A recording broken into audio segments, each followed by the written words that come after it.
स्वभावचिन्मयानन्दं कृपापूर्णं जगत्पतिं हरिषड्वर्गजेतारं नित्यानन्दगुरुं भजे। स्वभावचिन्मयानन्दं कृपापूर्णं जगत्पतिम्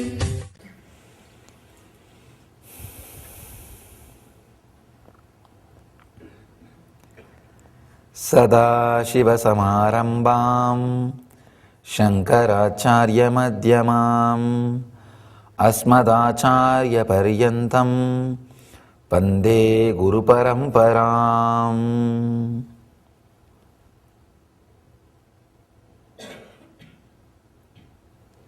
I welcome you all with my love and respects.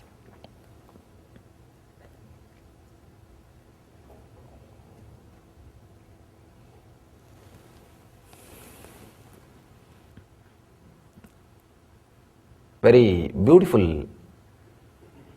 story by Ramana Maharshi. Somebody goes to Bhagavan and asks, Bhagavan, what is the technique to become enlightened?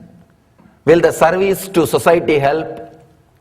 Or breathing, controlling the breath will help? Or should I do meditation? Should I do this? Should I do that? Bhagavan beautifully says in a story, one person is seeing a dream as if a tiger is chasing him. And he is shouting, tiger is chasing me, save me, save me. If you give him a weapon from the waking state, you see, he is dreaming and he is shouting in the dream, means he is shouting in the sleep. Tiger is chasing me, save me, save me. You are sleeping in the next room, suddenly you bring a weapon and give him. Will it be of any help? No.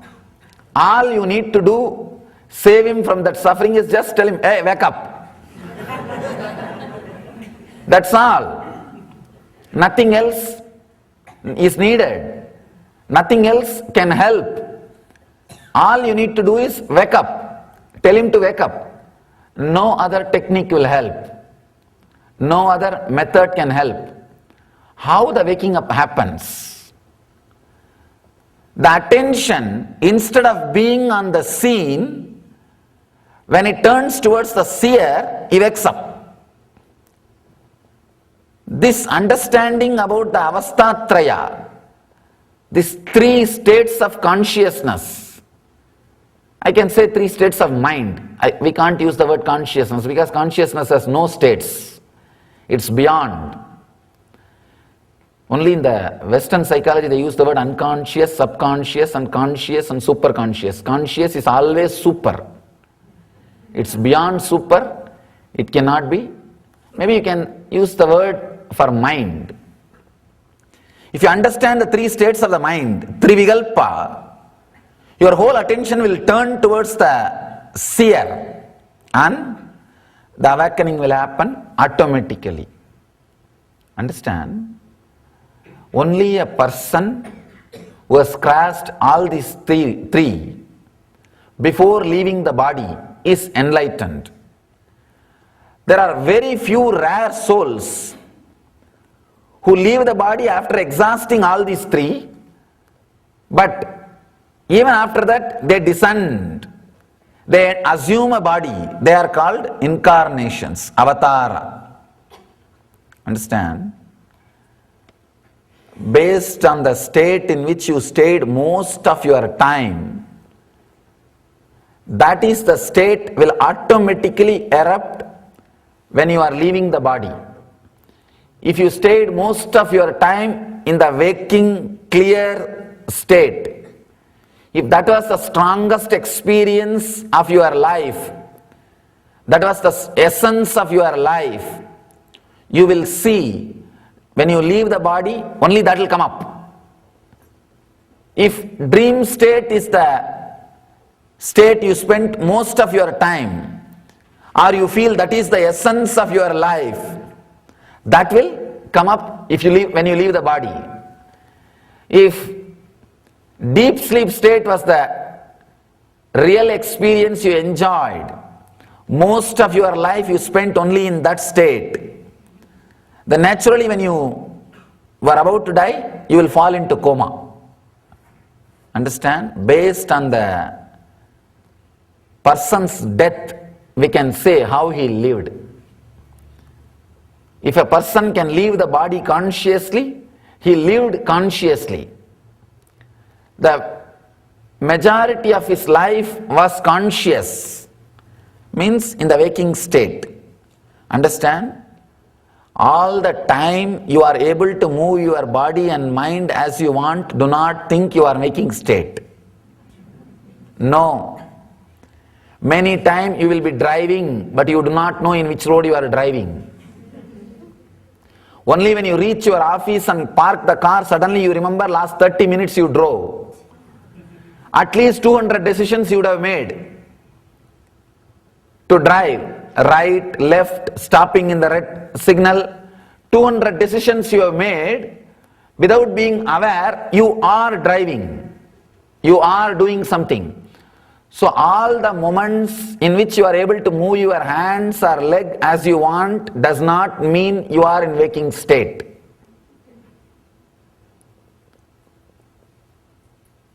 Second, the dream state. If you lived most of your time in the dream state, means daydreaming and night dreaming. If your body is moving as you want, but your mind is also moving as it wants, the accounts will go only to dream state. That hours cannot be considered as a waking state.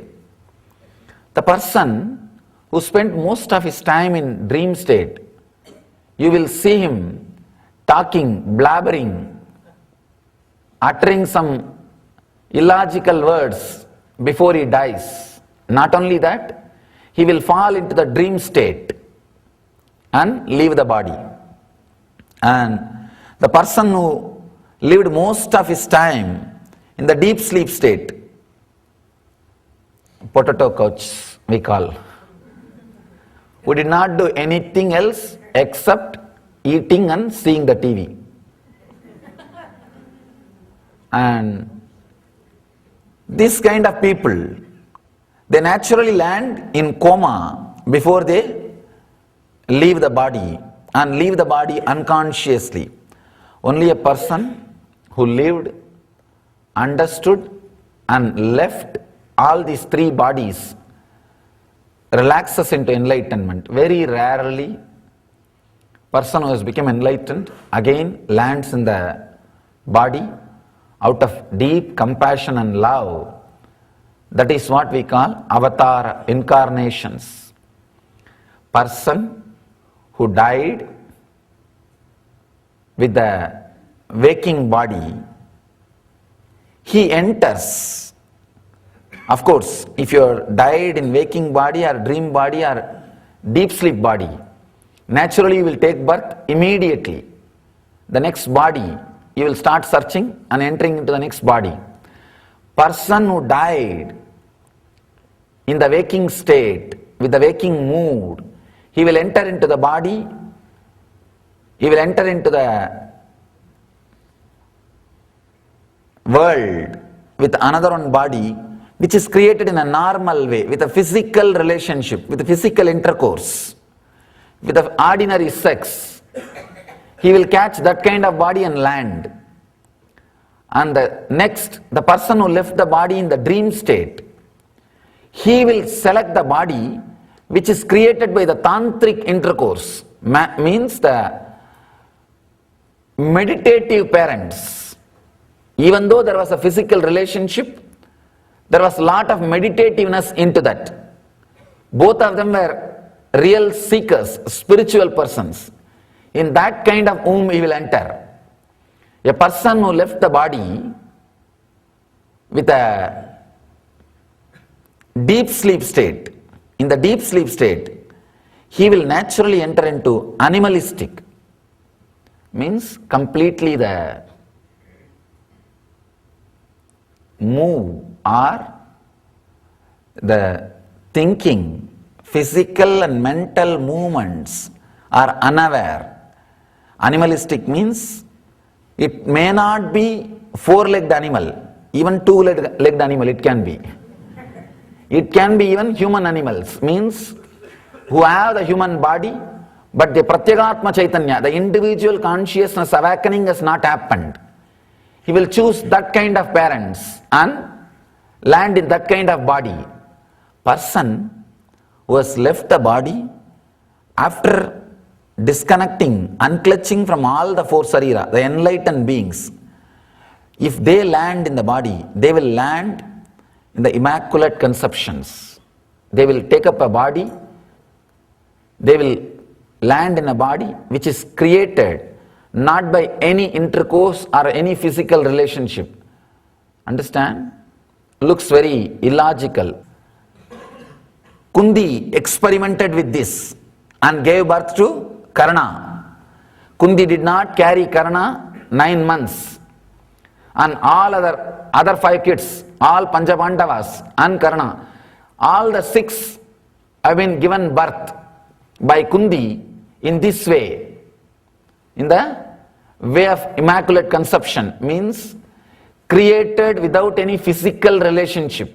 The science was alive, science existed, there is a possibility, and even though logically it is very difficult to understand or relate with, the science existed.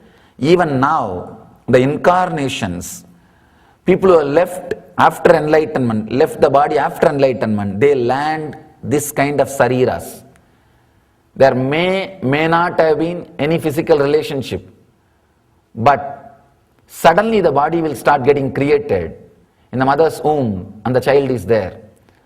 If you see even the modern day incarnations like Ramakrishna, when Ramakrishna took birth, his father was too old.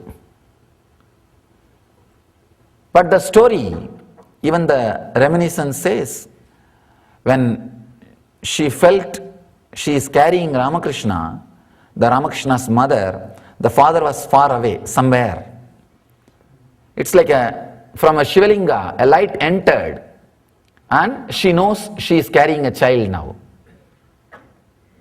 Understand, person who left the body beyond all these 3 shariras lands by creating a body which is not related to any physical relationship. May not the physical relationship exist, but he knows how to create a new body, and he lands in the superconscious body. Very difficult for a logical Western mind to relate with. The whole Christianity is taunted, made fun of, what not. It went through so much of problem just because of this one concept, the Immaculate Conception. Of course, to understand is there is something beyond our understanding. If we have that much of passions, look into it, try to understand, otherwise at least relax from it.